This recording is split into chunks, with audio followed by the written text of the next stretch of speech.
Hi guys, I'm Darren and this video is an introduction to a new little series that I'm going to do for new pilots looking to get into line of sight, particularly using the EFOS system, though I will be covering OpenTX in some parts too. Now this has come about because I've had a couple of emails about how to do basic setup with models. So I thought I started doing these videos because when I was learning there were things that I didn't understand and things that weren't really explained. And I wanted to sort of put those out there, and it's sort of just grown from that. So I figured what I'd do is actually do a series aimed at beginners. A lot of the content on my channel is set out for FPV, but this was never really the intention in the start. I was just doing aeroplane stuff. And you'll see that quite a lot of the OpenTX videos and stuff from way back will have things like flight timers or arming switches for regular line of sight planes.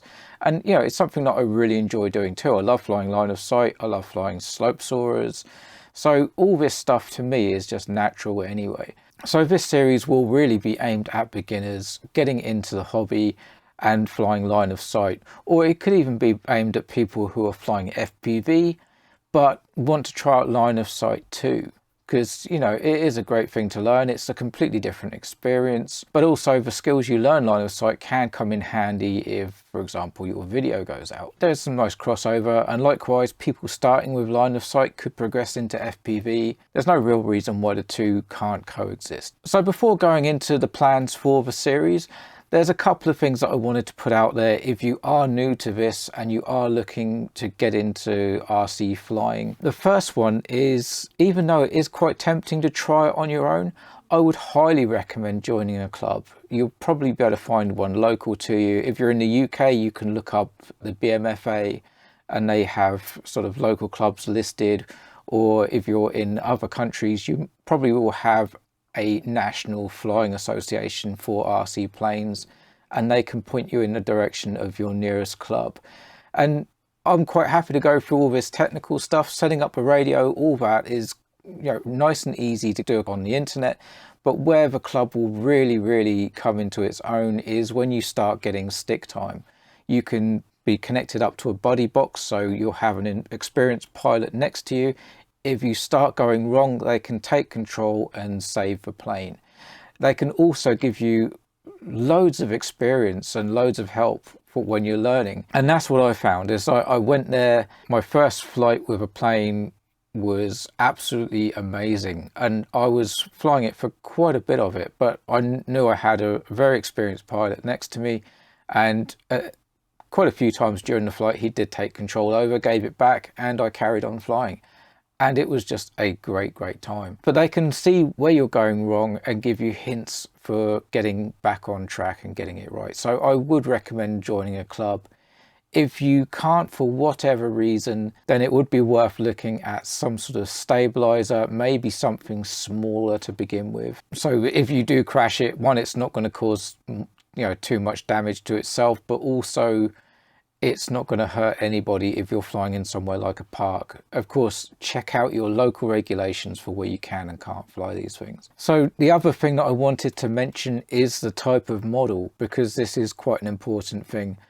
If you're getting into line of sight, there'll be whatever reason you got behind it. Maybe you want to fly warbirds, so you want to get a scale Spitfire or P-51 or whatever.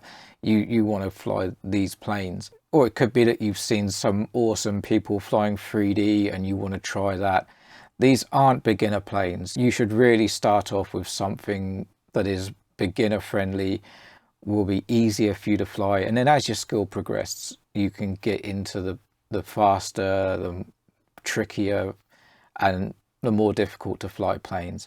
It is a progress thing. You can't just jump straight in at the deep end, unfortunately. If you do, you'll guaranteed to end up just destroying what you get, so it's really not worth it. If you want an example, that plane that you can't actually see up there, I'll put a picture on the screen, was my trainer, if you like. It's a max thrust Riot, which is just sold as a high wing sort of trainer stroke sports plane. And it is a good model because you can start with it and you can fly it quite comfortably, quite slowly, and it's not really got any bad habits. It's actually got really soft undercarriage, so if you do land too hard, it'll just bend out and you can just bend it back again.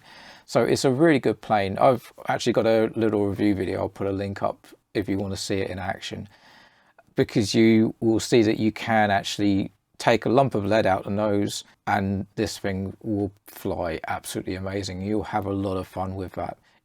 I still fly it now. There's a lot of life in that plane. I'm going to fly it until I destroy it. If you're flying in a park or somewhere really small, then as much as I'm not a fan of Spectrum or anything like that, then something like the Horizon Hobbies Champ S Plus would be quite good. This is quite a small plane. It's got its own transmitter. It's got GPS for a geofence, so if you fly too far away, it will turn around and come back. It's got self-leveling modes. It's got a switch, so if you get in trouble, you can switch it and it will automatically level off. It's got self-landing, self-takeoff. The only downside is it doesn't like wind, so you really need to be somewhere where you don't have a lot of wind at all. But if you are trying to learn this on your own, something like that would be a good idea before progressing onto something bigger. But I would still just recommend trying to join a club if you can. So what we've discussed so far is really finding the right environment to fly in and finding a plane suitable to your skill level and that environment. And the environment does include people around you. So if you're in a club, obviously you have a wealth of knowledge in that environment, which is always beneficial. But if you're in a park, you've got regular people that you have to contend with. So make sure you get something that's not going to cause any harm. So what I have planned for this series is a couple of videos basically on introducing you to a plane, how to set up a receiver and getting it ready for that maiden flight. So for the first video, what we'll be doing is setting up the model on the transmitter, then putting the receiver inside the plane, which I'll be demoing with that plane up there, which is a Dynam S-back, not a beginner's plane at all, but it's there and it's quite easy to work on. The top comes off, you've got a nice big area, it'll be easy to show what goes where. And we'll get everything plugged in.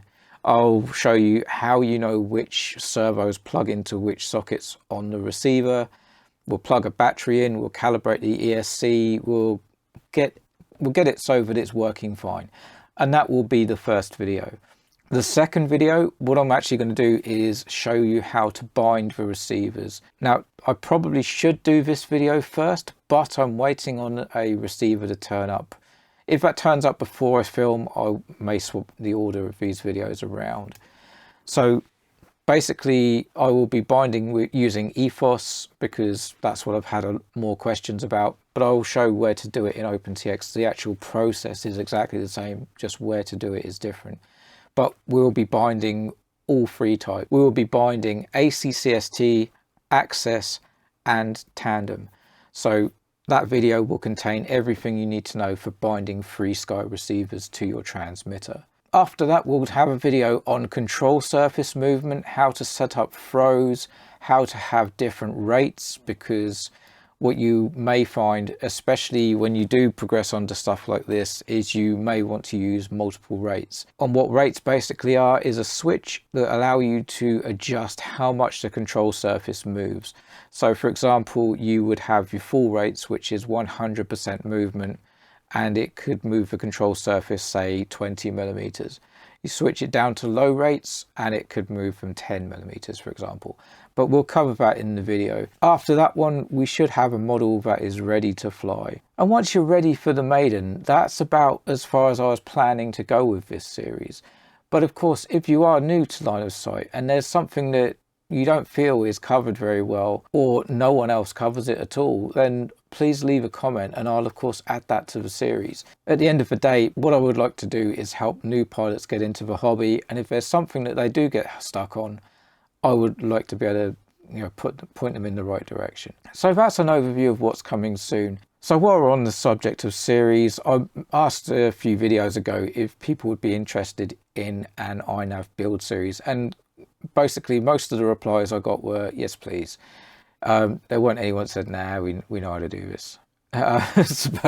So there were quite a few people that asked me yes please do a build series. So I am in planning stages of that.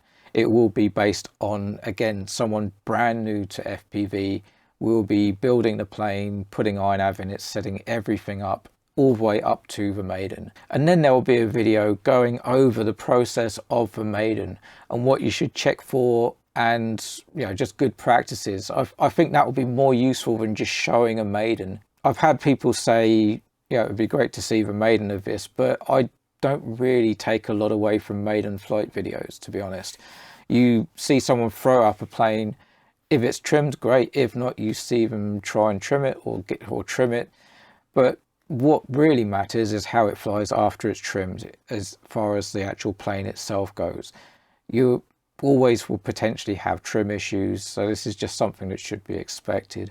But what I can go over is what I do before the maiden and what I do just before I throw it. The idea being that if you go through that process, maidening anything should be fine. So that's the plan anyway. So I've chatted on for long enough, I think. Thank you very much for watching. Fly models like you stole them. Unless you're a beginner, when fly them with care, then a few months down the line, fly them like you stole them.